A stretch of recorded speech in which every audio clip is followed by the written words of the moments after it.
You are listening to the Horse Radio Network, part of the Equine Network family. What a beautiful day for horses in the morning. You are listening to the #1 horse podcast in the world. Here's your entertaining look at the horse world and the people in it.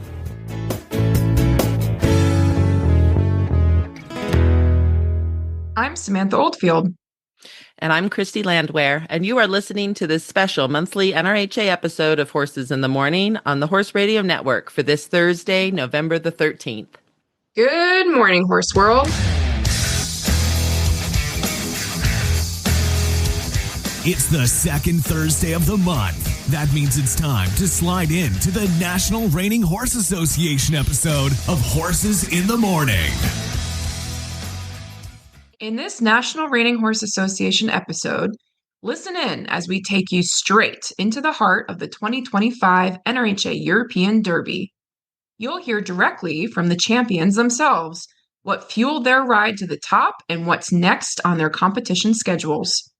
Then, hear from NRHA corporate partner Burr Oaks Sports Medicine and Lameness on the intricacies of treating and maintaining reining athletes. From a seasoned legend of the reining arena to a rising competitor already turning heads, this episode shows exactly why reining continues to be one of the most electrifying and dynamic sports on the global stage. And Sam, speaking of electrifying and dynamic, the granddaddy of them all is coming up, the NRHA Futurity and Adequan North American Affiliate Championships. And they are taking place this month in November all the way through until December 6th. I am so excited. Yes, I look forward to this event every year. I know it's at one of NRHA's own events, but I truly believe it's one of the best, if not the best, reining event that exists today. It is just a total... You have to come and experience it. There's really no way to truly explain how incredible this event is. People from all over the world come in to see it. You'll hear more languages when you walk around the barns, which I love as international liaison. There are so many activities going on. It's just a phenomenal experience and a phenomenal showcase of what reining is.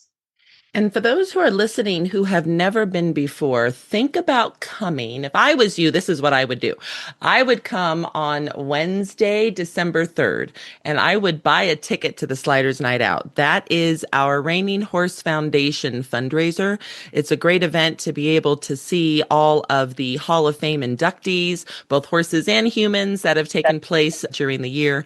A fabulous dinner, all kinds of fun. Then on the Thursday, there is our sale brought to you by Markel. And this horse sale, over 230 horses this year, I want to say. So many horses, from yearlings all the way up to more aged horses, and just phenomenal backgrounds, bloodlines. And of course, an auction is always fun. And then on the Thursday, we dive into the Spooks Gotta Whiz Elements of Reining Pro-Am. And that Pro-Am is where we have a professional and a non-pro, which could also be a youth, ride half a pattern each for a top score. So that's a super fun evening and a super fun event to watch. And then on Friday night, of course, is our non-pro level 4 finals. And then on Saturday is our open level 4 finals. And we have a trade show that has so many great vendors and products and things that you can buy. I mean, the list goes on and on of activities. Yes. And just a couple notes on that Thursday, I believe that is our Military Appreciation Day. And if you do come to the show that day, we promote that you wear red in the shade that best suits you so that you can show your appreciation and support of our military. That's what that night really is all about.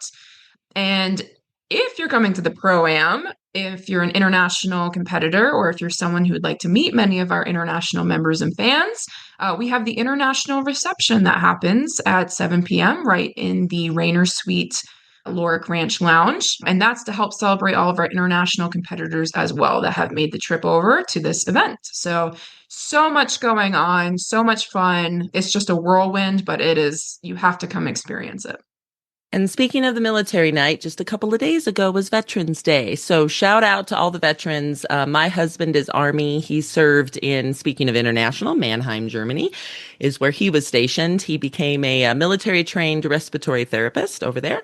So shout out to all the military. This is your week. So we just so appreciate what all of you do for all of us. We have an exciting show today, as Sam had mentioned earlier, really showcasing our internationals. And this show today is sponsored by Burr Oak Sports Medicine and Lameness. Dr. Vern Dryden and his wife, Cappy, are corporate partners of the NRHA, and we are so thrilled to have them in that capacity. Dr. Dryden is going to join us today on the show. He grew up working on a cattle ranch in southeast Arizona. His love for horses was identified early as he worked with his father and brothers on this family cattle operation. Dr. Dryden graduated at the top of his class from the Oklahoma State Farrier School. Having received full academic scholarship to the University of Arizona, he shod horses throughout college and graduated as the Outstanding Senior of the Year in Veterinarian Science and Microbiology.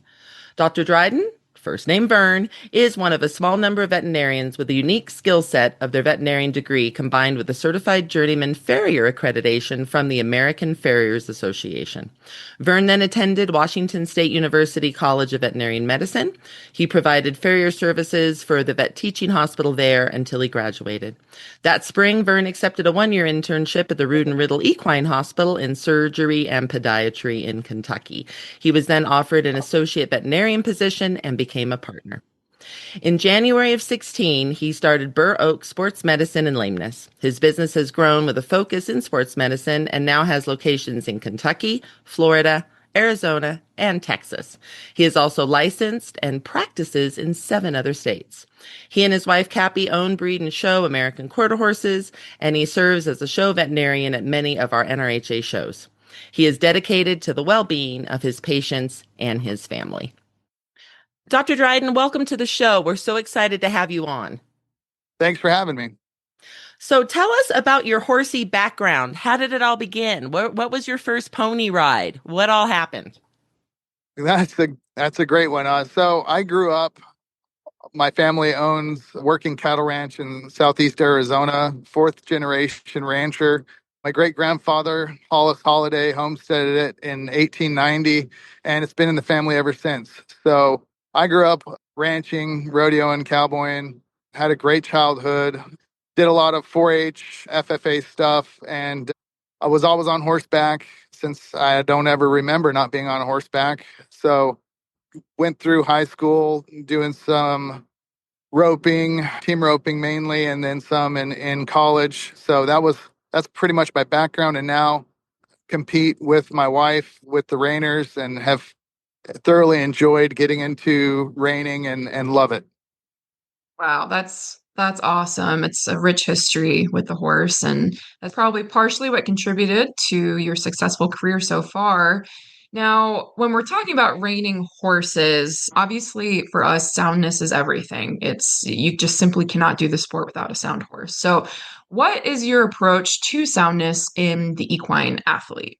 Excellent question. So I take a whole horse approach. My background is I was a farrier for about 20 plus years and worked as a equine podiatry specialist for several years.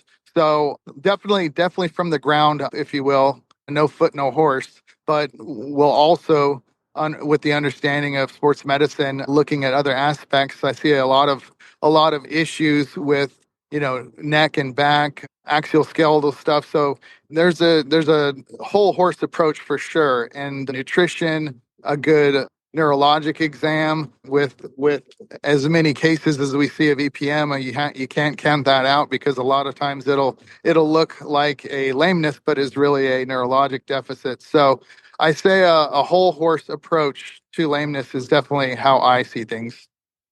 That makes good sense. So, Dr. Dryden, of all the cases that you see, what % do you think would be lower limb lameness versus upper limb or axial skeletal?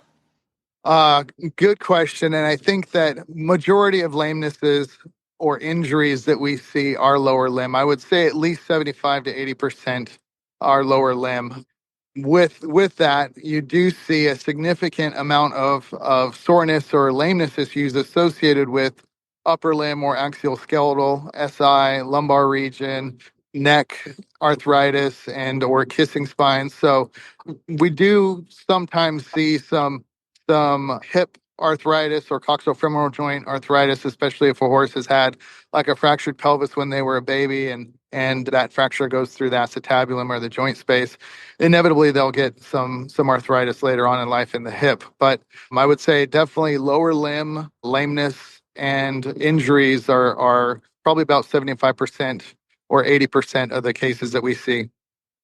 Wow, that's a lot higher than I think I would have guessed. And I love that you used the word or the mentality of that. You look at the whole horse when it comes to lameness issues. It's not just, I think everyone's reaction is to immediately go, to the hooves. What's wrong with the hooves? What's wrong with the lower legs? But you really look at it and come at it from a whole horse perspective. Like you mentioned, sometimes it's neurological and we don't realize that. So, continuing with the whole horse aspect, how do metabolic issues play into lameness issues in the equine athlete? And I just want to state too, you'll notice Christy and I, we keep referring to our reining horses as equine athletes, and they truly are athletes. We treat them as such, respect them as such. They have the best everything them probably better than most of the riders do. They get all sorts of treatments and they're definitely looked after excellently. But so Dr. Dryden, how do metabolic issues play into that lameness issue? This is a very hot topic in veterinary medicine, equine veterinary medicine today. With the understanding of metabolic disorders and how they play a role in lameness. So quickly, I'll just kind of give you a brief overview. So we oftentimes lump metabolic disorders into one category, but they're very distinct things. So you can have a horse that is insulin resistant, and that can play into equine metabolic syndrome. And that is actively having, or a horse having a being overweight, and with the history of a laminitis episode. That's what defines a horse that has equine metabolic syndrome. Now, you can have a horse that is just insulin resistant and hasn't developed a laminitis episode yet, and they're just kind of teetering on the edge. And those are your really important cases to identify before they do have a laminitis episode. And then you have horses that have an endocrinopathic disorder such as Cushing's. So Cushing's basically is high ACTH is how we identify it. And they have a pituitary adenoma that causes them to produce too much ACTH and cortisol. And then you get into a situation where a horse may have insulin resistance and Cushing's, and those are your double threats. So it's a very complicated set of definitions, but we oftentimes just lump them all into one. So what we're most worried about with our equine athletes, the younger equine athletes, is insulin resistance. So insulin resistance can come up at any time. It can be stress related. A horse takes a long trip, is under, say they're under a lot of stress from working, and then they get on a trailer ride for 20 hours and show up to a show. That stress level can spike insulin. And then what really makes it threat is if we add, say, corticosteroid on top of that. Corticosteroids are known to create an insulin resistant scenario that then spikes insulin. And if the insulin is already elevated, then that itself can cause a laminitis episode. So we really have to be cognizant of what horses are going through as far as their stress levels. And if they're overweight, these all can lead into a hyperinsulinemic event or high insulin event that then can cause a laminitis episode.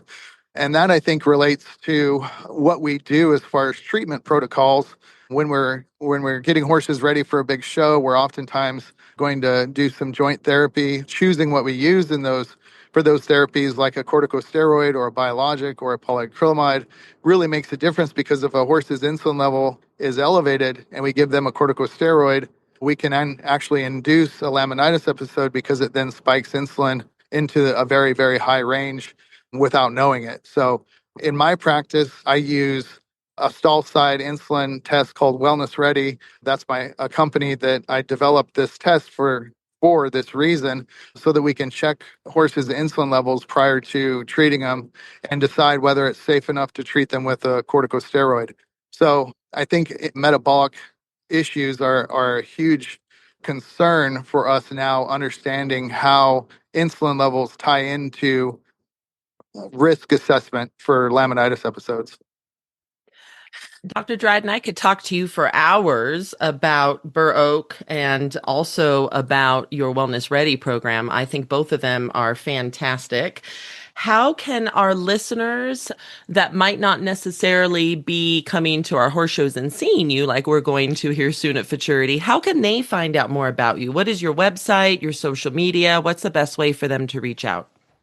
Yeah, so our website for Burr Oak is www.burroakveterinary.com. It's BUROAK veterinary.com. Our social media, we are on Facebook and Instagram. I don't do a ton of social media myself. However, Nicole and my wife Cappy, they do a great job of having a presence there and always notify people about our show schedule and where we're going to be. So going to our Facebook and Instagram will probably be the best to get the down low on where we're going to be. Well, that sounds wonderful. Thank you so much for being on the show today. Is there anything else that you would like to add? I think NRHA is doing a phenomenal job really bringing reining to the forefront. We've gotten a ton of notoriety, and I think you guys are doing a great job. So thanks for having me. Well, I really enjoyed that interview with Dr. Dryden. He kept the terminology simple so I could understand it and really explained so many things that I had never thought of before. I agree. And he hit on a couple key points that they're always good reminders for us as athletes and competitors. No hoof, no horse, and that it's a whole horse image you have to look at, not just the hoofs when it comes to lameness. And now I'm going to introduce our next guest, Alessandro Frassa, and we are going to dive into talking about the 2025 NRHA European Derby. Alessandro Frassa is a prominent trainer at the prestigious 23 quarter horses located in beautiful Scappuccino, Italy. Frassa has been an active NRHA member and professional since 2002, giving him an extensive over 20-year reining career. Most recently, Frassa has taken one of the most prestigious titles in the reining worldwide, NRHA European Derby Level 4 Open Champion, an accomplishment earned in Lyon, France in November of this year. Welcome to the show, Alessandro. We are so happy you can be with us here today. Thanks for having me. So, I know you've had a long career with NRHA already, but we always like to go back to the beginning and to learn, how did you get started in reining? How did it all begin for you? Well, it all began back in 1993. My parents buy me the first quarter horse. It was a mare, and I used to do a little bit, a little show, a little barrier racing, pole bending, and gincana show with her. But at the time, and I was still going to school, but close to my town, a reining trainer named Markus Schofer moved. So during the summer break, I went there for help, and I was pretty much cleaning stall and feeding in the morning for him and exchanging. I was getting him to help me out with my mare. There I had the chance to see the first reining horses, and then I fell in love, and I decided that I was gonna be an horse trainer.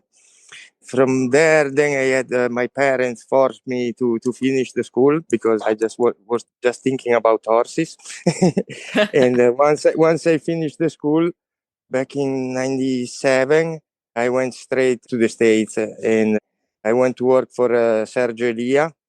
And there was at the time there was Salmon there, and I've been there for a year and a half, for a couple of years, and then I came back and I opened my own business. I started to train horses. After that, in 2001 or 2002, I believe, I won the first intermediate Open Futurity here. And but after the year after, very much I was like if I would be level 4, and I realized that I wasn't. It has been luck very much. So I realized that I had to go back to the States and learn more. So I went to work for Troy Hikes in 2004, and then 2005, 2006, I moved and I worked for Bob Avila. After that, I went to work for a year and a little over a year for Todd Bergen, where I had the chance to learn and show some horses. Luckily, at Bergen, I had the chance to show a horse at the NRBC in 2007, and I won the limited open at the NRBC, and I placed 4th or 5th in the intermediate open. And then I came back, and that's about it. That is awesome. So, Alessandro, we're all in this because we love horses, right? We love their power. We love their athleticism. We love their kind hearts and souls. So, tell us about some of the horses that hold a special place in your heart. Well, some of the horses that hold a special place in my heart are a horse called Cerutti Gino, that back in 2000, I believe, make me won the first special event in Italy. And that was a special horse because at the time was a horse that naturally stopped like the modern horses. And that was a really, really good horse. That is in my heart. Then another horse is for sure Kick It in the Bud. There is the horse that Todd let me show at the NRBC. And another very special horse for me is being Colonel Shining Gun, that I had the chance to show him for a little less than a year. And I won the reserve championship at the maturity level 3 and 4, and then a few bronze trophy. Then I love all of them pretty much, but another horse that is being significant in my career it's a mare called Spud Gun Showtime. There is my mare that because after I didn't ride horses for a few years after 2013. I didn't show till 2018. So that's the mare that I start showing again. And I won the reserve championship at the European Futurity Level 2. And then for sure, the last mare that I show, she's going to stay in my heart forever. Wow. I love that you said you love them all because it's true. I mean, every horse has a special place and special memories. So that was special. So we're going to dig into the 2025 NRHA European Derby. You won this prestigious championship title on Shining Guns and Roses. And I had the wonderful opportunity. I got to see the run, be there in the championship photos. It was a wonderful night. It was so well deserved. Tell us about this horse and your build up to the finals, if you have a routine that you did, and what it felt like and meant to win this event for you.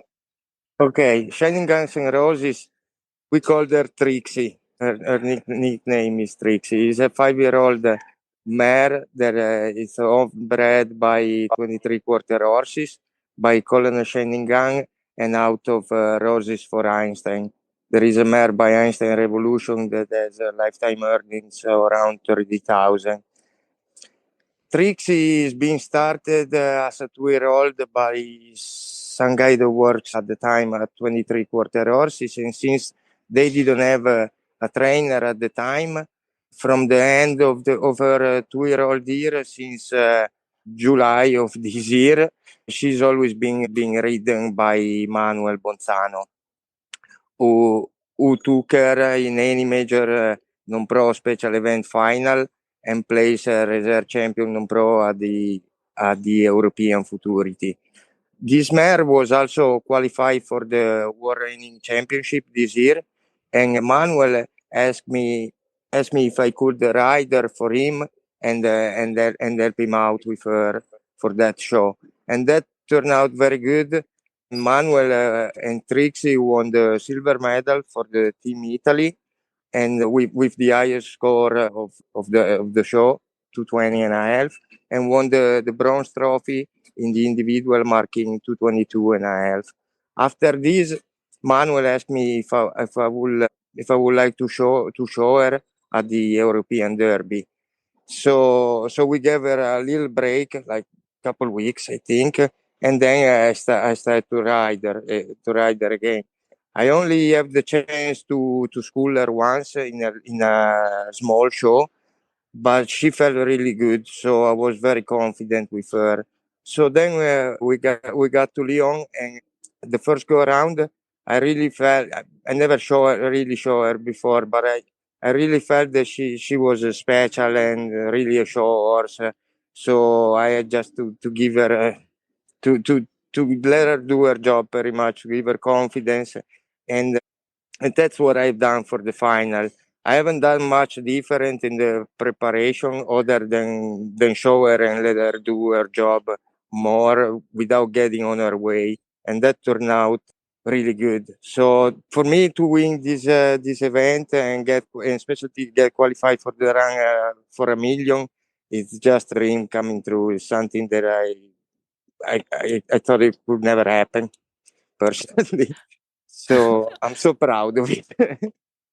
You should be so proud. I am so excited to meet Trixie one day. I hope I get to. I would absolutely love that. What a wonderful horse. You will in Vegas. Good. Okay. She's coming over. That's exciting. I love it. Yeah. Well, I will make sure to hunt you down so that I can give her a pet. She sounds fantastic. So, Alessandro, where can people go as fans to find out more about you and your reining career? Do you have social media, a website? Yeah, what is best? No, I have social media, Facebook and Instagram, and then they can go on the website of 23 Quarter Horses. Wonderful. Well, we so appreciate you being on the show today. Do you have anything else that you would like to add? I just want to say thanks to all the 23 Quarter Horses team and everybody else that worked for my goal, for our goal. I love that. That's awesome. Well, thank you so much for being on here today, Alessandro, and we are all looking forward to meeting you and Trixie in Las Vegas. And congratulations once again on an absolutely beautiful run at the 2025 NRHA European Derby Championship. Definitely well deserved. Thank you so much. Thanks for having me again. Thank you. 20-year-old Anna Maria Zehetbauer has been making a name for herself from an early age in the reining world. When she turned 15, she decided to quit school and work with her own reining horses full time. Since then, she's competed at many futurities and derbies on self-trained equine athletes. A turning point in her career was meeting Brett Stone and being able to learn from him. Her investment in horses bred by Silver Spurs Equine helped her achieve over $360,000 in lifetime earnings to date. Until now, she has only shown in Europe. However, Anna Maria is planning to make the trip over the pond to show in the U.S. a few times a year moving forward, starting with the upcoming 2025 NRHA Futurity in Oklahoma City. Welcome to the show, Anna Maria. We're happy to have you on here today. Thank you. So tell us about your start in reining. We always ask folks this when they first jump on because everyone's story is so unique. So tell us about your start in reining and what led you to the decision to leave school and work with horses full time. So I've been with horses since I can remember. My parents bought the ranch in Austria in 2001 and I was born in 2005. So I grew up with them all my life. And we always had some quarter and paint horses, and I discovered that I really like reining. I did all the Western disciplines, like almost all of them, but I was really in love with reining, and I stuck with it since I was like 10 years old. That is awesome. So, Anna Marie, every rider has a support system. So tell us about the people, and also I would love to hear about your horses. I'm sure they're a support system for you too that help make your career possible. So my number one supporters always has been and always will be my parents, Richard and Melanie Zehetbauer. They are by my side on every show, also at home every day. They're helping me every day with everything, and I'm truly grateful for what they do for me. And then also Brett Stone was a big impact on my story for sure. He helped me a lot with training them and finding good horses for me, and he has led me to a lot of big achievements. And then horse-wise, I have 3 horses in mind that really stepped up the game for me, especially SS Pretty Nifty. I won around 150,000 now with her. And then SS Gunnar Frisia, I won around 70,000 with her, and SS Party Rockin', who I will show here this week at the Italian Futurity. I won around 55,000 on him, and these 3 horses, they have never let me down, and I'm really happy with those 3. And yeah, they're all bred by Silver Spurs, and I'm also thankful for them to breed such nice horses. Well, it all starts there. It all starts with the Yeah. breeding. Yeah. So awesome. So you've been on fire this year. I mean, you have been quite successful previous years as well, but this year you've had a very successful year. Yeah. Starting with your win of the 2025 NRHA European Futurity Non-Pro Level 4, leading up to your most recent win at the 2025 NRHA European Derby Non-Pro Level 4. You've had several successes in between. So tell us, how do you plan your event schedule and determine which horses to take to which events and which events to go to? So I always try to make a plan on which horses, on which shows I would like to go to in the beginning of the year. And then I see which horses I got and which ones might be good for the events. And I tried my best to make them ready. But before I decide to go on the shows, I make sure that they feel good about themselves, and I don't want to overshow them, especially the young ones. So I try to really work up to it, to this event that I want to go to on whatever horse it is. And yeah, I try to just make them feel good and make sure they're ready. But I'm not the person that goes crazy to show every horse in every event. That's really important for me, that they stay comfortable and quiet in the show pen. That's so true. That's so true. And strategic. I think, we say it starts with breeding, which is very strategic, and then the training is strategic, and then all the way up to which horses go to which events. That's strategic. So it's definitely a skill to have when planning your calendar. Now, I have to ask because it's coming up soon. I know you're at the Italian Futurity. Then you and your horse will be flying over to the 2025 NRHA Futurity here in Oklahoma City. Tell us how you're feeling about that and if you have any concerns that you're worried about. Well, I'm definitely very nervous because I've showed a lot here in Europe, but showing in the United States is another story for me. It's so much bigger, and the competition is so much bigger, and everything is just bigger. And what I'm most worried about is that my horse might get sick when he's flying over there and traveling so much. But we're preparing very well for that. We have a good vet that's taking care about this. And yeah, I'm nervous, but I'm also really excited, and I will show more in the United States from now on. So maybe my nervousness will leave the chat a little bit more. Anna Maria, I am so excited to meet you in person in Oklahoma City. I will make sure that Sam and I come visit your stalls, okay? I'm so excited to meet you. Now, you currently only work with your own horses. Are you considering going professional anytime soon? For now, I really enjoy being a non-pro, to be honest, because I don't have any pressure from customers or whatever, if you know what I'm saying. And not every horse is a level 4 open horse. So if I have a horse that's maybe not a level 4 open, I can still show in the non-pro and do good there and make the final with there with this one because they don't need to do everything for a +1 or whatever for the non-pro. But if I have a good horse that could be nice for the level 4 open, since I'm only level 4 open too, I would definitely show there too and try my best in the open. But for now, I don't plan on going professional anytime soon. Well, you've definitely been having a successful career in the non-pro, and for folks who may not know NRHA's eligibility system, level 4 is the highest level that you can be. It's level 4 non-pro, level 4 open. They're the highest levels of our division that you can be. So we've been following your career. You have a long road ahead of you in terms of a career, so we're excited for you. Now, where should fans go to find out more about you and your reining career? Do you have a social media or a website? Yes, I do have social media. I have Instagram and Facebook. They're both Zehetbauer reining horses. It's the name of our barn. And or on Facebook, you can find me under Anna-Maria Zehetbauer as well. Awesome.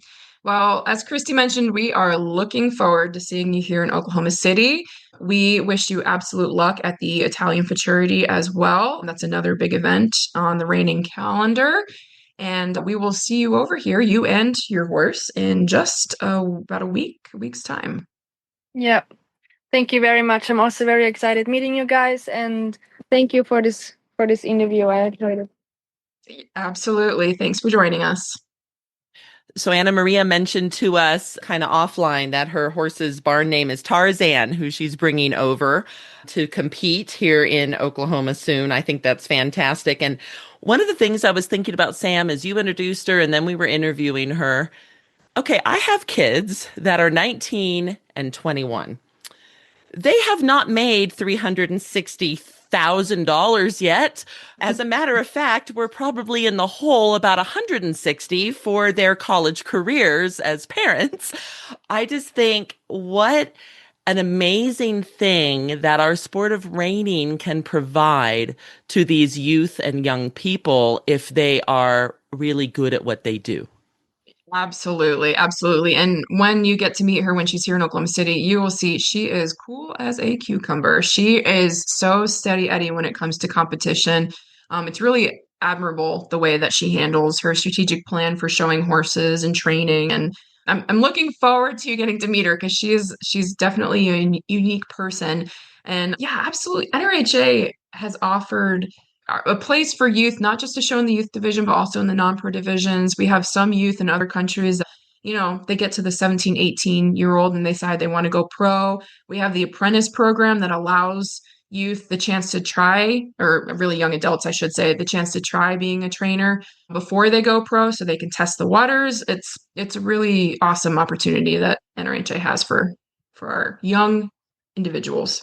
So many things, and even the scholarship program, right, that the Reining Horse Foundation offers to youth for those that want to go to college before they decide to have a career in reining, or as they are having a career in reining. So many opportunities. And for anyone listening, just go to our website, nrha.com, and you can find out more. You can find our podcast at nrha.com/podcast. Now go out and have the slide of your life.